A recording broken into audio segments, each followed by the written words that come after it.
Ya, pero...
Buen día.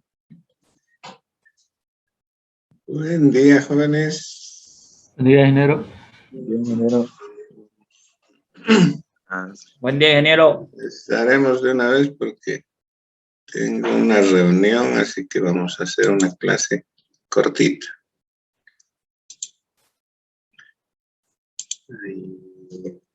Esto es lo último que vimos, ¿sí? Vimos, esta página quedó mala. Un circuito de polarización con resistencia de emisor, ¿cierto? Esto traía consigo una retroalimentación, la cual permitía rechazar o reducir más bien el efecto de cambio en beta F. ¿No? Esto lo habíamos descubierto tanto cualitativa como cuantitativamente. Hicimos un ejemplo y vimos que el punto Q con variaciones bastante pronunciadas de beta F sufría modificación, pero en una bastante controlable, digamos. Bien, vamos a ver ahora un otro circuito de polarización más, más elaborado, digamos, que el anterior. Este incluye en el circuito de base dos resistencias. Estas resistencias hacen las veces de un divisor de voltaje.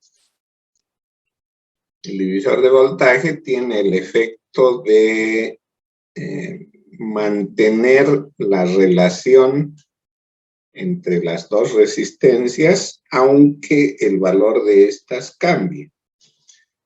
¿No? Sabemos que una resistencia es susceptible a modificar su valor con la temperatura. Entonces, en el caso al poner dos resistencias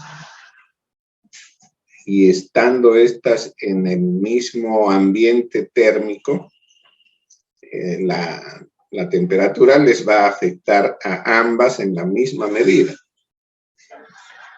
Entonces, lo que se pretende con este arreglo es que, aunque las dos resistencias cambien de valor, se mantenga más o menos invariable la relación de división de voltaje.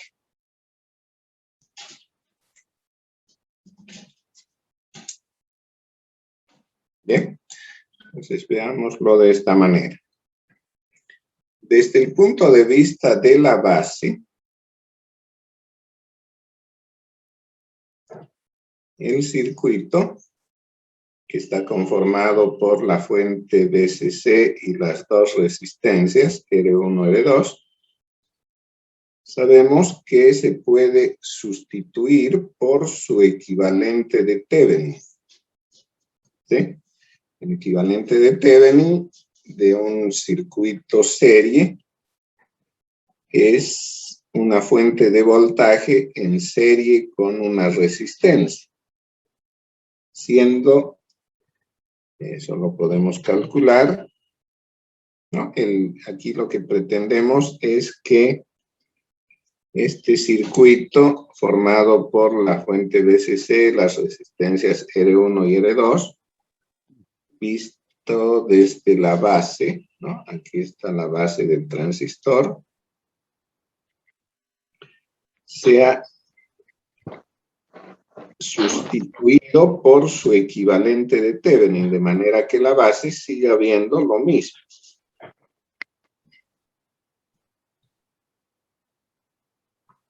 La base va a seguir sufriendo el mismo efecto de la presencia de ese circuito, ya sea con todo el circuito o con el equivalente, que es una fuente de voltaje en serie con una resistencia. ¿Cómo calculamos la fuente y la resistencia de Thevenin? El valor de la fuente podemos obtener fácilmente, ¿no? Es el voltaje que ve la base en el circuito original. Vale decir, teniendo en cuenta que es un circuito serie, el voltaje VCC se divide en dos partes. Una parte cae sobre la resistencia R1 y la otra sobre R2. Entonces, el voltaje que va a ver la base respecto a tierra es el voltaje en R2. Este lo podemos calcular por el divisor de voltaje, ¿cierto? El divisor de voltaje dice que ese voltaje es R2 dividido R1 más R2 por el voltaje total, VCC. ¿Bien? Entonces, esta es la fracción del voltaje VCC que va a ver la base. El equivalente de Thevenin se completa con la resistencia en serie. Esa resistencia, por definición, se calcula considerando nula toda fuente independiente. Entonces, si vamos a anular VCC en el circuito que está ahí a la izquierda, anulando VCC significaría que este nodo superior, ¿no? Anular una fuente de voltaje significa cortocircuitarla, entonces el cortocircuito va a llevar el nodo este a tierra, ¿cierto? Entonces, si los dos extremos de las resistencias R1 y R2 están a tierra, lo que veo desde la base es el paralelo de R1 y R2. Entonces, el equivalente de Thevenin completamos con la resistencia RBB, que es el paralelo de R1 con R2. ¿No? Ya sabemos, el paralelo es el producto dividido entre la suma.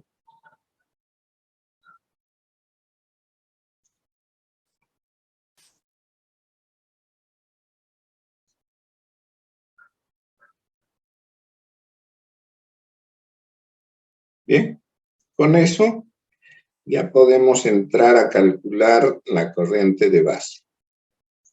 ¿Cómo vamos a tratar? Lo vamos a hacer considerando ahora el circuito de base formado por esta fuente que acabamos de mencionar.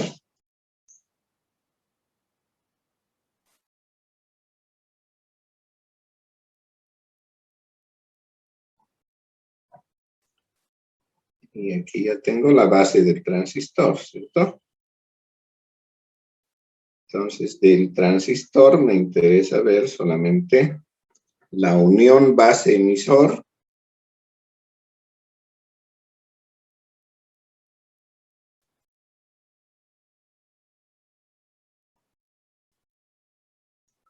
y cerramos el circuito haciendo una malla con la resistencia RE. ¿Cierto? Entonces, en este circuito así formado, en esa malla, tengo la corriente IB, es lo que queremos calcular para proseguir con el cálculo del punto Q. Esa corriente es la corriente de base. Y sabemos que en un transistor NPN, la corriente en el emisor sale del transistor y tiene un valor que hemos denominado IE, ¿sí? Que está relacionado con la corriente de base por el factor beta F.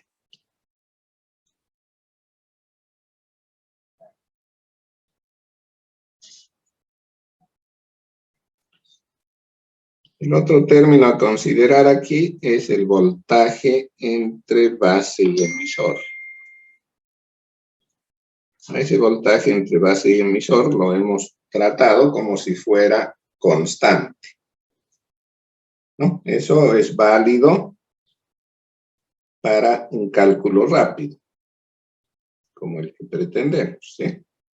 Y a un cálculo más serio, digamos, si quisiéramos precisar exactamente cuál es la relación con IB, tendríamos que reemplazar esa relación por aquella ecuación de Schottky que hemos visto, ¿no? Esa forma exponencial en la que se relacionan la corriente de base y el voltaje base emisor. No vamos a hacer eso, vamos a entrar al cálculo rápido. Nuestra intención es obtener IB. Entonces, tratamos esta como si fuera una malla, ¿sí? Una malla en la que debe cumplirse la ley de Kirchhoff. La ley de Kirchhoff de voltajes dice que la suma de voltajes debe ser 0. Entonces voy a empezar a hacer la suma desde el nodo de tierra y sigo el sentido de la corriente de base. Entonces primero pongo menos BBB. Enseguida el voltaje en la resistencia RBB, que es el producto resistencia por intensidad. A continuación, el voltaje base emisor, ese que estamos aceptando que es constante, aproximadamente 0,7 voltios. Y por último, el voltaje en RE, que otra vez por ley de Ohm es el producto resistencia por intensidad.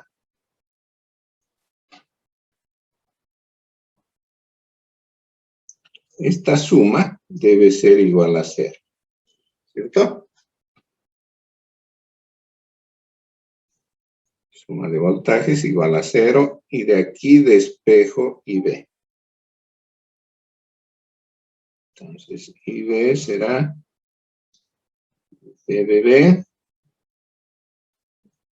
menos base emisor dividido RBB más 1 más beta F de RE. ¿Cierto? Con eso ya tengo la intensidad en la base. Lo demás ya sabemos cómo hacerlo, ¿sí? La corriente de colector es nada más que beta F por IB.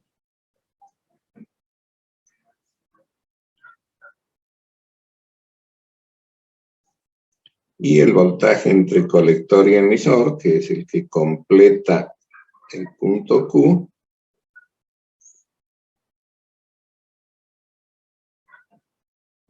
puedo escribir aquí. Ahora sí. Entonces, el voltaje entre colector y emisor ya lo hemos hecho en el circuito anterior. No tiene ninguna diferencia.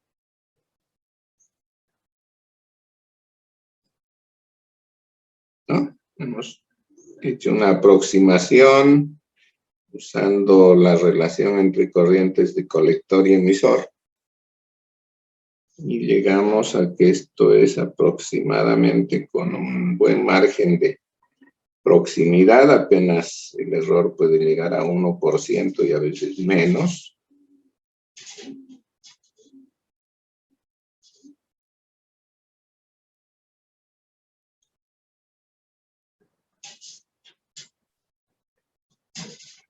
¿Sí?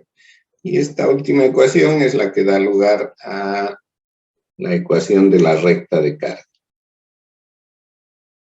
¿no? Que es la misma con la que hemos tratado el anterior circuito.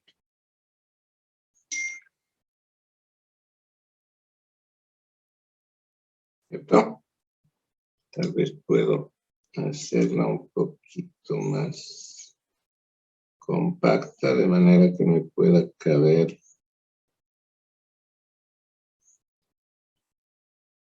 el gráfico. Debe ser más compactado.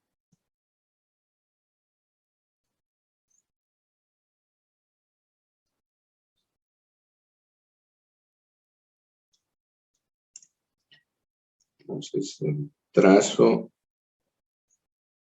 de la recta de carga quedaría así. Aquí voltaje colector emisor. Aquí corriente de colector. Y la recta en el primer cuadrante. ¿Cierto?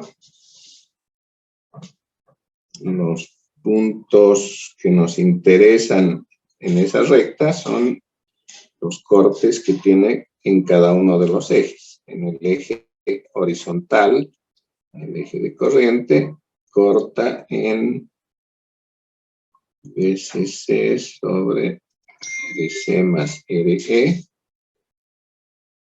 ¿cierto? Lo mismo que en el anterior circuito. Y el eje horizontal lo corta en BCC.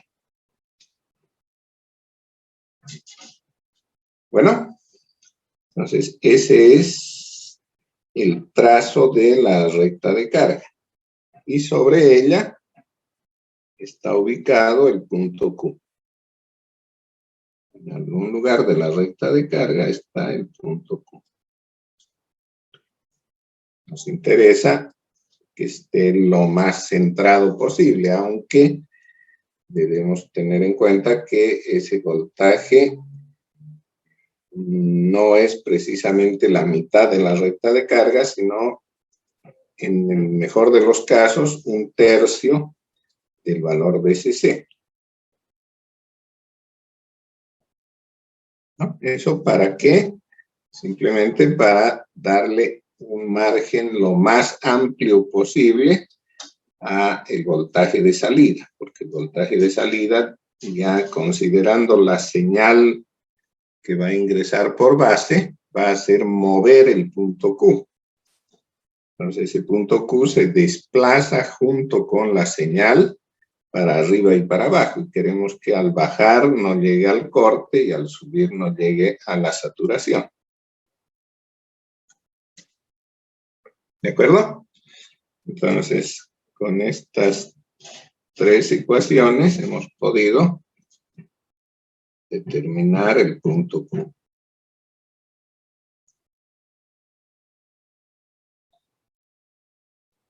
Siempre con el supuesto de que el voltaje base emisor es constante, de un valor aproximadamente igual a 0,7, puede ser un poco menos, ¿cierto? Dependerá del transistor, dependerá de la fuente de alimentación, etc. Entonces, con esa consideración, este sería el conjunto de ecuaciones que nos llevan a determinar el punto Q. ¿Tienen alguna duda?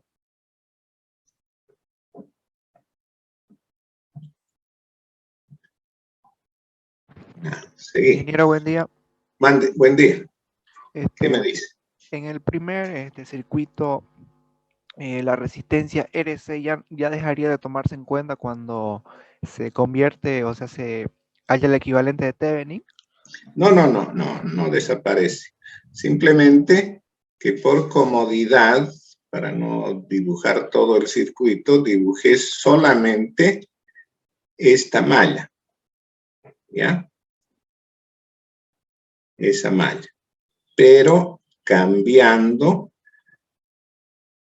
el arreglo de fuente BCC y las dos resistencias R1, R2 por su equivalente de Thevenin, por esto.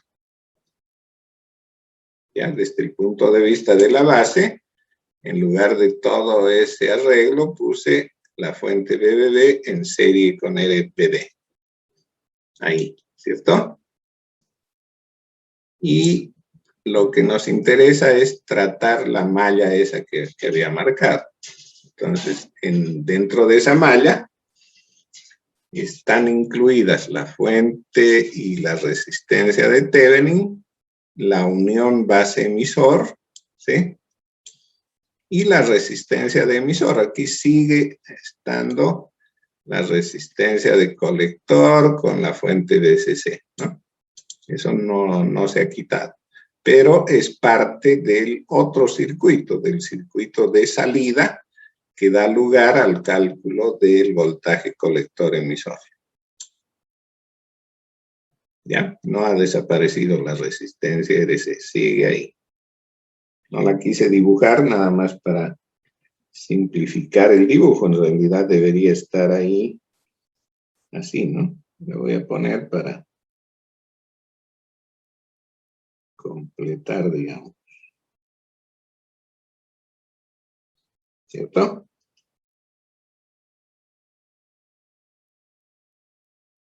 Así tendría que estar, ¿no? Pero lo que estamos tratando es únicamente el circuito de entrada donde podemos calcular IV. ¿Sí? La intención es calcular esa corriente para proseguir con el cálculo del punto Q.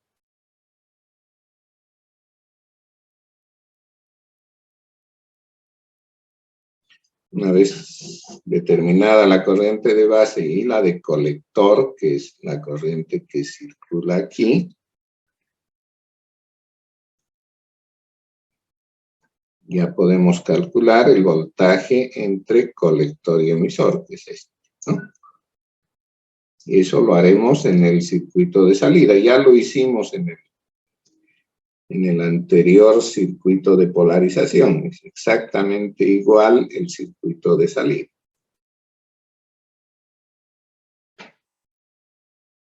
¿Ya?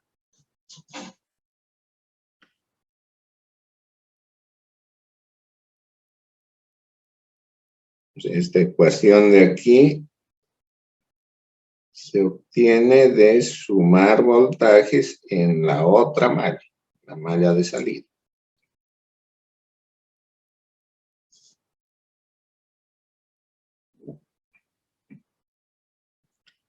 Ok. Ahora sí pasaremos a hacer un ejemplo. Ya, en este ejemplo queremos obtener el punto Q. Teniendo como parámetros en el transistor beta F 150 y voltaje base emisor 0,7. Ya, entonces pongo acá entre paréntesis. Beta F 150 y voltaje base emisor 0,7 voltios. Ok.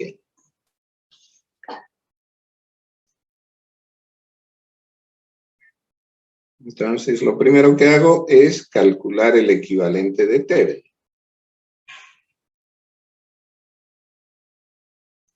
BBB es R2. Voy a escribir la ecuación. B1 más R2 por BCC. Entonces, cambiando esto por números, sería 8.2K dividido 13 más 8.2, ambos son K, por BCC, que es 12, ¿no? Entonces, esto nos da ¿cuánto?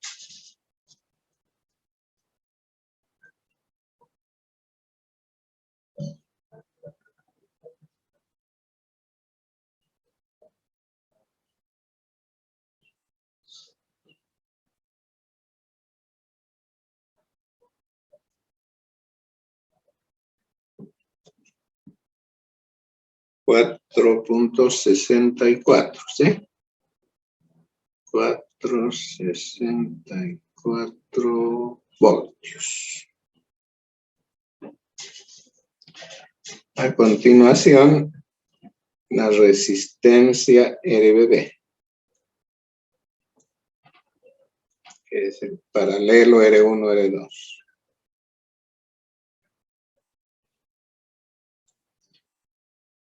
Entonces debo multiplicar R1 por R2 y dividir entre la suma.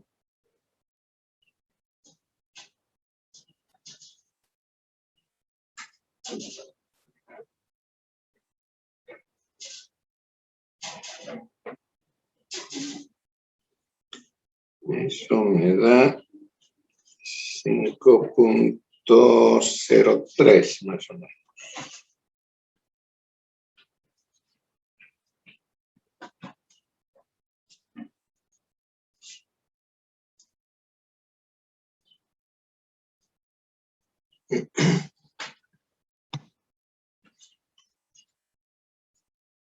Luego, calculamos IB, corriente de base. Eso es BBB menos base emisor dividido RBB 1 más beta RE. ¿Sí? Pongámosle números.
Sale 51.8 microamperes.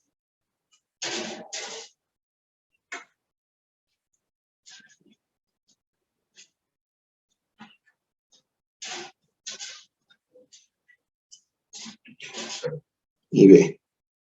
Con eso ya puedo calcular los parámetros de salida.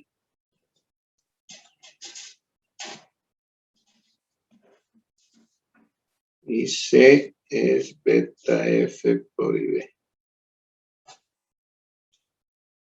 Sería 150 por 51.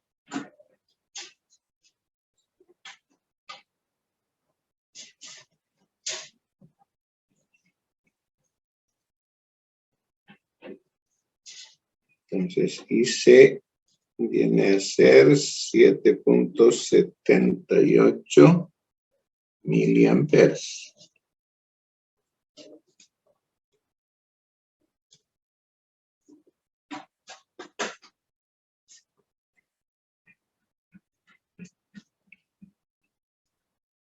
Y por último, el voltaje colector emisor VCC menos RC más RE por IC.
Me queda 4.38 más o menos.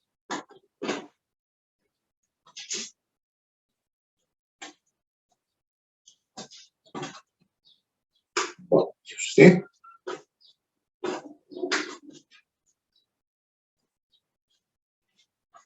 Entonces tengo ya el punto Q. Lo que hay que hacer es ubicarlo en la recta de carga. ¿No? Vean que si lo voy a comparar con con aquella distribución que digamos más o menos es ideal para este circuito, VCC es 12 voltios, un tercio sería 3, no, 12 dividido 3, 4 voltios, ¿cierto? Entonces, 4 voltios debería ser el voltaje colector emisor ideal. Y aquí tengo 438, no está nada mal, ¿cierto?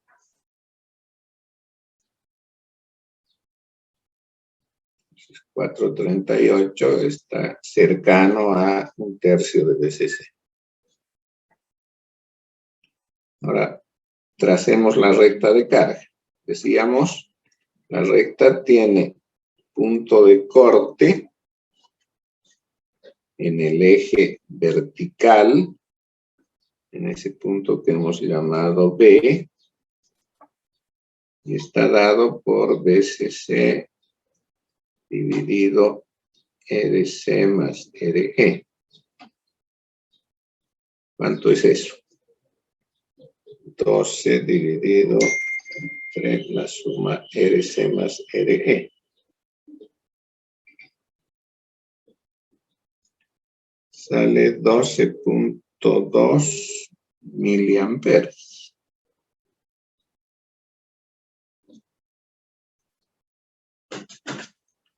Entonces, aquí en el eje vertical, donde tengo C, lo voy a graduar en miliamperes. De 2 en 2, ¿ya? Aquí tengo 2, aquí 4, 6, 8, 10 y 12. 12.2 está un poquito más arriba del 12, ¿cierto? Y en el corte para el eje horizontal, en el que estoy representando el voltaje colector emisor, debo marcar 12 voltios, ¿sí? Que es VCC. 2, 4, 6, 8, 12. ¿Correcto? Entonces, tracé la recta de carga entre esos dos puntos y sobre ella voy a ubicar el punto Q. Voltaje colector emisor 438. 438. Aquí está el 4, aquí está el 5, 438, un poquito más de 4.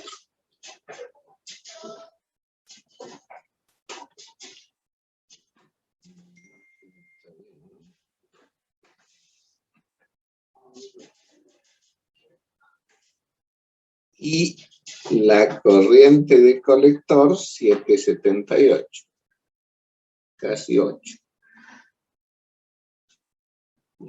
Pegadito de salir. Y justamente el punto Q está ahí.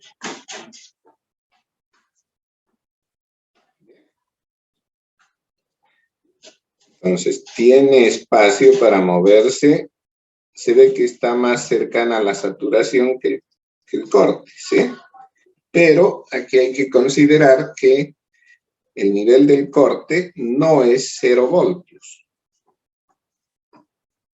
Porque cuando el voltaje colector emisor se reduzca, va a quedar todavía el voltaje en la resistencia de emisor.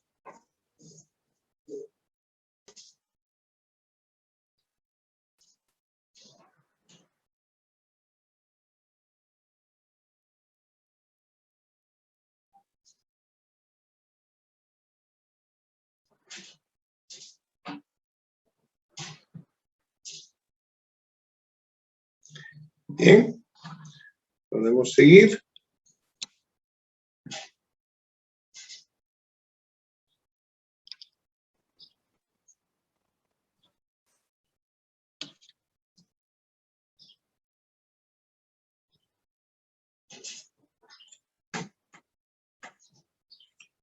No, podríamos tal vez intentar ver lo que ocurre con algunas modificaciones en el circuito.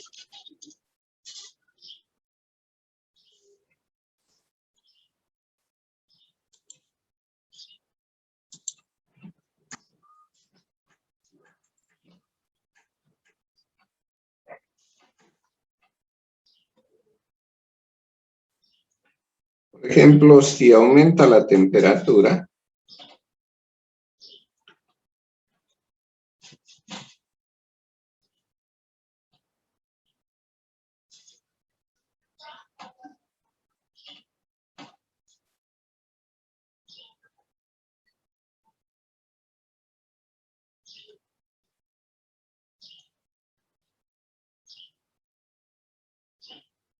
un incremento en la temperatura va a provocar disminución en las resistencias R1 y R2.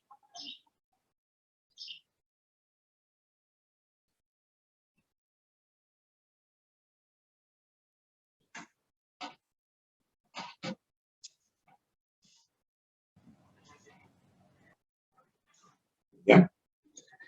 Más o menos, esta variación podría alcanzar de pronto un 5%.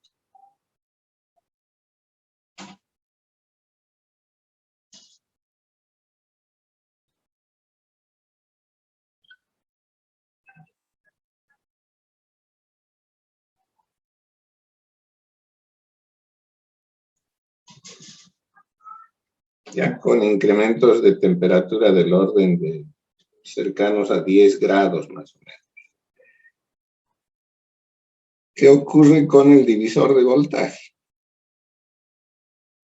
¿Qué pasaría con BBB? Sería R2 menos el 5%.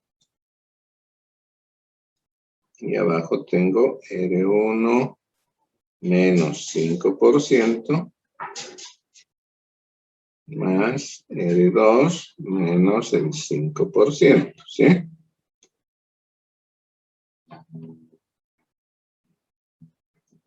Por BCC. R2 es 8.2 kiloohmios. Entonces el 5% de eso, ¿cuánto es?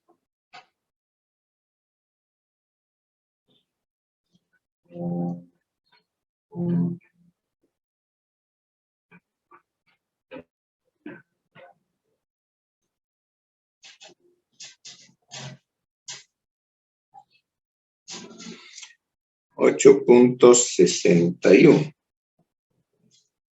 Ah, le estoy sumando, yo tengo que restar, ¿no? Está mal.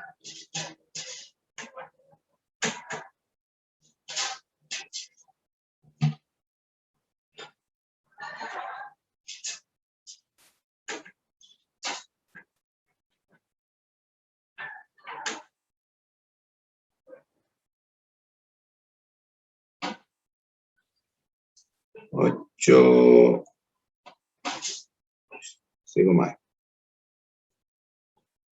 8.2 por 0.95, eso es menos 5%. Me da 7.79K. Eso se repite aquí.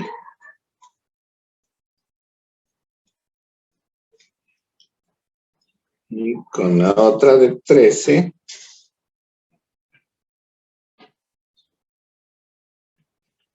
voy a tener 12.35.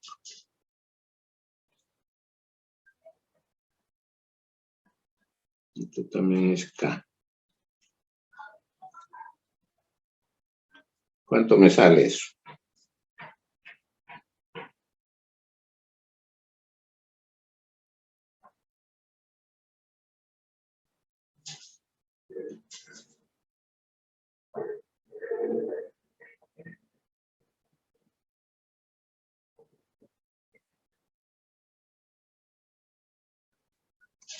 $4.64.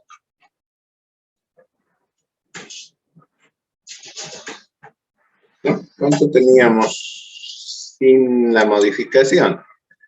Teníamos 4.64, ¿no? Vean que la modificación en el valor de las resistencias no afectó al valor de BBB. Va a afectar obviamente a RBB porque es el paralelo, pero mínimamente. ¿Sí? ¿Cuánto sería RBB?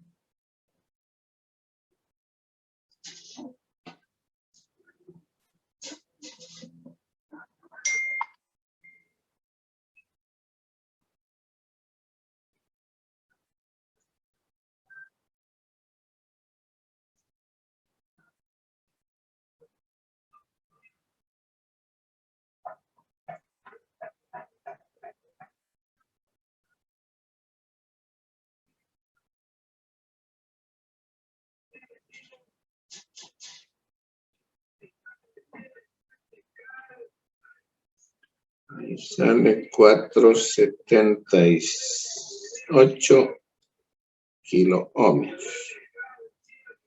Bien. El efecto de este cambio en las resistencias se va a trasladar a IB. ¿Cierto? IB es BBB menos voltaje base emisor dividido entre RBB más 1 más beta F RE. ¿Cuánto es ahora?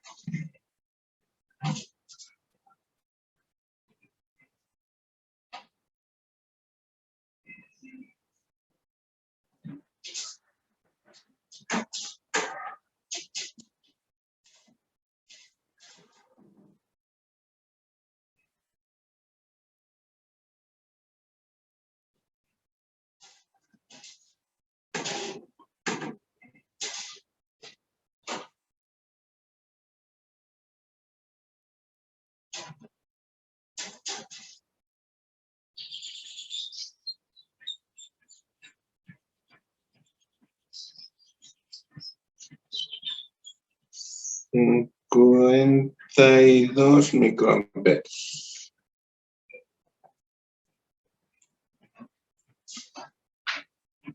¿No? Hasta ahí va a llegar la influencia de la temperatura.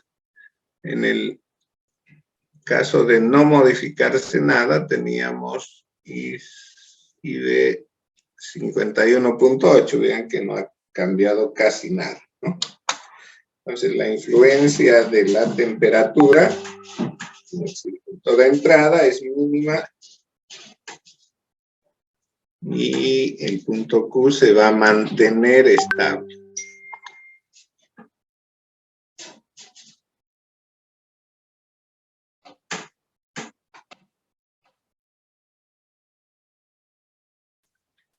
Bien.